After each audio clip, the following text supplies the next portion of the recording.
সেটা হলো রমজান মাস। আল্লাহ পাক 12টা মাসের মধ্যে 11 মাস আপনাকে পানাহার করতে বলেছেন। পড়িবে আমার মা বোনেরা, নামাজ পড়লে 3টি লাভ আপনার হবে। 1 নম্বর লাভ হলো আপনার পরিবারের সমস্ত সদস্যের দায়িত্ব আমার আল্লাহর কুদরতি হাতে আল্লাহ নিবে।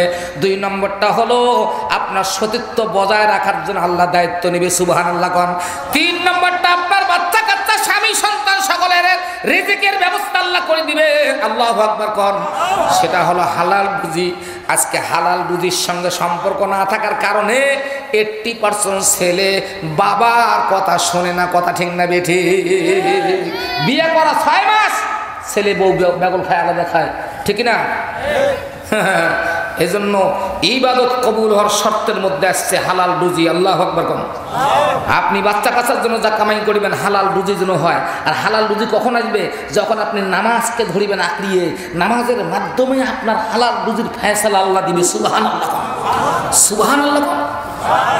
নামাজ নাই, দৌড়ছুট করতেছেন, আনতেছেন ঠিকই, কিন্তু বরকত বলতেন, ঠিক না? 2 নম্বরটা হলো আপনি আপনার সতীত্ব বজায় রাখবেন, হেফাজত করবেন তথা পর্দা করবেন। 3 নম্বরটা স্বামীর খেদমত করবেন। এই জায়গায় ভেজাল ঢুকছে ভাইরা। যৌতুকের সমাজের মধ্যে মহিলারা স্বামীর খেদমত করতে চায় না। আমাকে কত চিঠি দিছে, আমি আজ থেকে ওয়াজ করি না, চ্যাংড়া ভাববেন না বাবা। 25 বছর রানিং বক্তৃতার বয়স, ময়দানে চলতেছে বক্তৃতা, 25 বছর বাবা। অনেক মানুষ চিঠি দেয়, হুজুর স্বামীর খেদমতটা করি কেমন করে? কেন আমাকে বিবাহ করার সময় 1-2 টাকা নয়, আমার বাবার পক্ষ থেকে 11-12 লাখ টাকা নগদ গণি দেওয়া হয়েছে। অতএব যে জিনিসটা কিনে নেওয়া হয় সেটা তো দাসী, আল্লাহু আকবার কোন।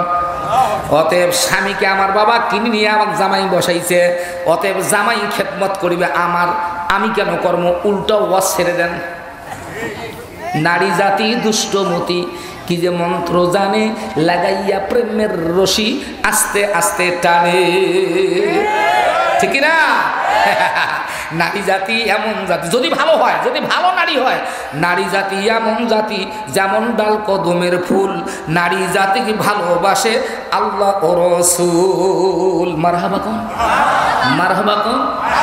আমরাও ভালোবাসি, আমার নবীও মেয়ে মানুষকে ভালোবাসছে, আমরাও ভালোবাসি, কথা ঠিক না ঠিক? কিন্তু এই ভালোবাসার দাম রাখা লাগবে। আল্লাহু আকবার, আল্লাহু আকবার। আরো কি সামনে আগে নেব? জি জি জি। মেরে তুরে বয়ে দিয়ে আগান আগান আগান আগান, মেরে তুরে বয়ে দিয়ে গিয়ে গেল যারা জীবনের জয়গান, দিনের খাতিরে যেন কাতরে সর্বস্ব করিল দান, অর্ধ পৃথিবী করিল শাসন, তালি দিয়া জামা গায়ে আটার বস্তা কাঁধে করে নিয়ে সেবিল দুস্থ মায়ে। আজি কোথা গেল সেই মানব দরদি তাওহীদি সন্তান, কোথা গেল সেই সোনার মানুষ, সোনার মুসলমান। লিল্লাহি তাকবীর। আমার মা বোনেরা ভালো করে বোঝেন, মগজ দিয়ে কথা হারাবেন না। যতটুকু আলোচনা শুনবেন ততটুকু আগামীকাল থেকে আমল করার চেষ্টা করবেন। আল্লাহ আপনার জীবনটার পরিবর্তন করে দিবেন। কেন আমাদের পরিবর্তনের দরকার, অতীব প্রয়োজন পরিবর্তনের। আমরা যেভাবে আছি এইভাবে সারা জীবন থাকা যায় না। জাতিরা দুর্দিন, জাতির অবস্থা খারাপ ভাইরা আমার। অতএব অচিরেই আমাদের একটা পরিবর্তনের দরকার। সেই পরিবর্তনটা যেন আমরা কোরআনুল কারীম এবং রাসূলের আদর্শ দিয়ে আনতে পারি, কথা বলেন ঠিক না বেঠি? লিল্লাহি তাকবীর। 1 নম্বর গেল নামাজ 5 ওয়াক্ত, 2 নম্বর গেল নিজের সতীত্ব পর্দা, 3 নম্বরটা স্বামীর খেদমত। স্বামী যদি পাগলও হয়, কানাও হয়, ঠসাও হয়, বোবাও হয়, অশিক্ষিত হয়, মা স্বামী কিন্তু দামি, এটা চিন্তা করে রাখবেন। আল্লাহু আকবার কোন। স্বামী তোমার প্রাণের প্রতি, স্বামী ছাড়া নাই রে গতি। হাদিসে প্রমাণ, কথা কোরআনে প্রমাণ।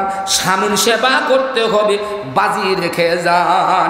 স্বামীর মতো বন্ধু মেলে না, সকলে ছাড়িবে তোমার, স্বামী কিন্তু ছাড়ে না।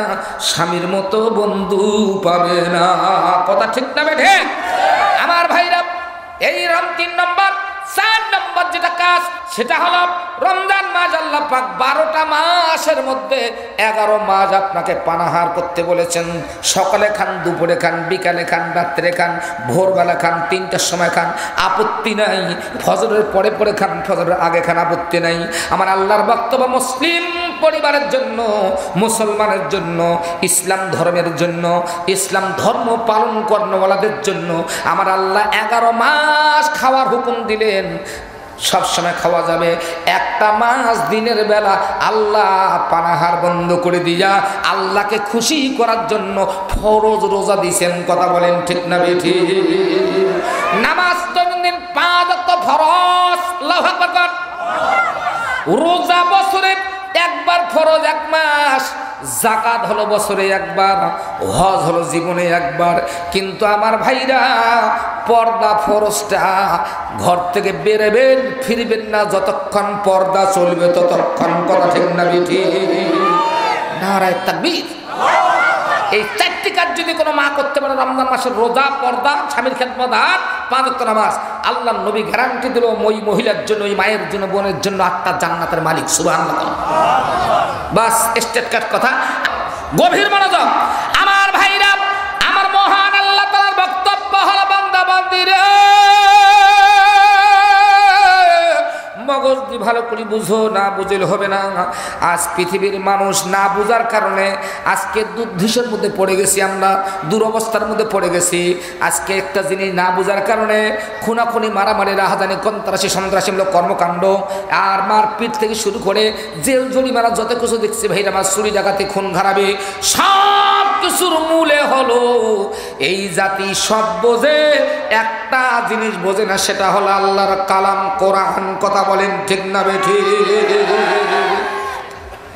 আজকে একজন এমপি থেকে, মন্ত্রী থেকে, একজন পুলিশ অফিসার থেকে, একজন বিডিআরের কোবরা চিতা বাহিনীর দলনেত্রী থেকে শুরু করিয়া যত সদস্য আছে ভাইরা আমার, সর্বশ্রেণীর মুসলমান যদি এই কোরআন পড়তো আর কোরআন বুঝতো আর কোরআন মানতো, তাহলে জাতির কপালে আজ এত দুঃখ বিরাজ করতো না, সুখ আর শান্তিতে জাতি ভরে থাকতো। কথা বলেন ঠিক না বেঠি? আমার আল্লাহ পাকের বক্তব্য হলো, বান্দা বান্দিরা ভালো করে মগজ দিয়ে বুঝো, না বুঝলে হবে না। কারণ তুমি সাধারণ প্রাণী নও। আকাশের উপরে তাকায় দেখো, চন্দ্র, শুধু গ্রহ, নক্ষত্র, গ্যালাক্সি, মেঘমালা, মহাকাশটা দেখো তাকায়া। এরপরে জমিনে তাকাও, অনেক প্রাণী, অনেক প্রাণী, পালিত প্রাণী, জঙ্গলের প্রাণী, এরপরে সাগরের মধ্যে বড় বড় প্রাণী, হাঙ্গর, কুমির, তিমি, মাছ, মাছরাঙ্গা।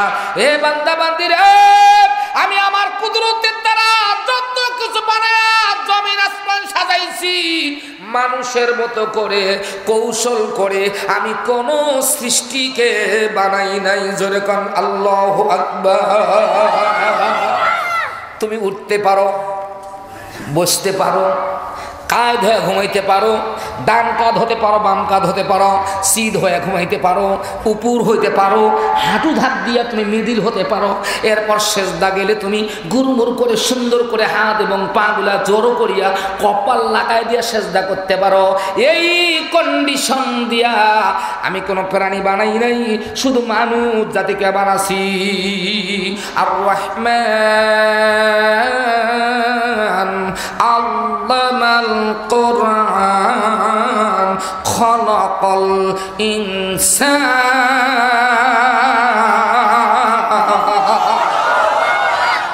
আমি তোমার এত বড় দয়ালু আল্লাহ, তোমাকে মানুষ রূপে বানাচ্ছি। মানুষ মানুষ বানাটা এটা মারাত্মক ক্রেডিট। পৃথিবীর কোন কারিগরের ক্ষমতা নাকি। হ্যাঁ, এই যে মূর্তি পুজো গেল, হাজার হাজার মানুষ বানায় উপহার দিল, কিন্তু রক্ত আছে, মাংস আছে, মাটি আর ভূতি, মাটি আর ভূতি। খলাকাল ইনসান, আল্লাহ বলছে মানুষ জাতি বানাচ্ছি আমি, এটা মারাত্মক ক্যাডি, ফার্স্ট ক্লাস ক্যাডি আল্লাহ। মানুষ বানাইলে হবে না, মানুষ বানার সঙ্গে সঙ্গে মানুষের জীবন নামের বস্তু ঢুকি দেওয়া লাগবে। জীবন থাকলে হাত পা উড়বে, জীবন নাই কোনো লাভ নাই। ও মিয়া মন্ত্রীরা ভালো করে শোনেন, চেয়ারম্যান মেম্বার ওসিডিসি যারা আছেন, মানুষ মারাত্মক শব্দ, আল্লাহু আকবার। মানুষ এমনি হয় নাই, মানুষকে আল্লাহ জীবন দিছে। এই জীবন দেওয়ার কারণে, জীবন আছে তো দিছি মানে জীবন আছে তো ওসিগিরি চলে, জীবন আছে মাস্টারি চলে, ডাক্তারি চলে, দেওয়ানিগিরি চলে, মস্তানি চলে। জীবন নাই তো তোর 5 পয়সা দাম। এই জীবনদাতাকে জোরে বলেন। আল্লাহর বক্তব্য হলো তোমাকে জীবন নামের বস্তু ঢুকাইয়া দিয়া জমিনের মধ্যে ছেড়ে দিয়া আমি বসে নাই। তোর মার পেট থেকে বের করার আগে তোর ব্যাপারে আমি চিন্তা থিসিস করেছি। তোর জীবনটা চলার জন্য একটা ডায়েরির দরকার, কার নোটবই দরকার, বুক একটা দরকার, বই একটা দরকার, হিসাব একটা হিসাব রক্ষক ছাড়া চলতে পারে না। বেহিসাবি চললে সমস্যা, বেহিসাবি খরচ করলে মাসের টাকা 15 দিনে শেষ, অবস্থা খারাপ। আমার বন্ধুগণ, এই জন্য আল্লাহ পাক মানুষ বানায়। আল্লাহ বলছিলেন আর রহমান আল্লামাল কোরআন, আমি দয়া করে তোমার জীবন যা ব্যবস্থার জন্য, জীবন চলার জন্য কোরআন নামের একটা গাইড বুক তোর মাঝে দিয়ে দিছি। যেরকম চিৎকার দিছি সুবহানাল্লাহ। আর এই কোরআন পড়া ফরজ, সুন্নাত, ওয়াজিব না নফল? জোরে বলা লাগবে, সবাইকে বলা লাগবে। যত শ্রেণীর মানুষ আছেন, যত দামানি, যত ময়দানি, যত কিছু আছে, সবাইকে বলা লাগবে কোরআন শিক্ষা করা বান্দার জন্য ওয়াজিব, সুন্নাত, ফরজ না নফল? ফরজ। যদি ফরজ হয় তাহলে এই মাদ্রাসা কৃষ্ণপুর রহমানিয়া হাফিজিয়া মাদ্রাসা এতিমখানার অবশ্যই দরকার আছে।